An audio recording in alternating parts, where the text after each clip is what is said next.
Drama serial इश्क मुर्शिद की अगले एपिसोड में शिबरा को एहसास हो जाता है कि फजल बख्श बनकर शामिर ने अपनी मोहब्बत को साबित किया है। शायद ही ऐसा कोई कर सके, मुझे उसका साथ देना चाहिए। सुखैना कहती है, शिबरा तुम बिल्कुल सही कह रही हो। हाँ बिल्कुल, तुमने अब सही बात की है। शामिर जैसी मोहब्बत कोई भी नहीं कर सकता। तुम सोचो, ऐसा शख्स जो फजल बख्श का लिबास पहने और उसके बदले हमारा किराएदार बनकर इतने महीने हमारे साथ रहे, वो मोहब्बत में कुछ भी कर सकता है। एक बड़ा सियासतदान होकर हमारे घर में रह सकता है। वो तुम्हें पहले अब प्रपोज करके राजी कर सकता था, आमादा कर सकता था, लेकिन नहीं, उसने अपनी मोहब्बत को साबित किया है। तुम जरा सोचो वो किस शख्सियत का मालिक है।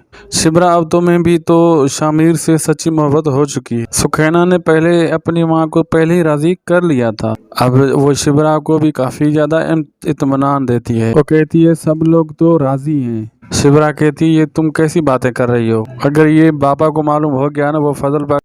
शिबरा कहती है सुखैना को, बाबा कभी भी मेरी शादी यहाँ नहीं करवाएंगे, वो तो इनसे बहुत ज्यादा नफरत करते हैं, दाऊद खान से।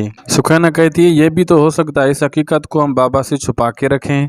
दोस्तों आप देखेंगे आगे आहिस्ता आहिस्ता सुखैना सबको मनाने की कोशिश करेगी, क्योंकि सुखैना सबसे ज्यादा शामिर को जानती है कि वो कितना अच्छा है, क्योंकि शामिर ने उससे असलियत अपनी नहीं छुपाई थी।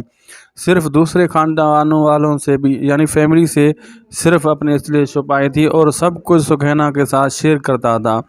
और सुखैना देख चुकी है कि शामिर सिकंदर इतना अमीर हो के, इतना बड़ा इंसान, यानी अच्छा इंसान बन के, गरीब बन के हमारे घर में रह रहा था। वो अपनी बहन शिप्रा को सब कुछ समझाएगी, कोशिश करेगी कि तुम उस जो है ना फजल बख्श यानी शामिर सिकंदर का साथ दो, उसको छोड़ो नहीं।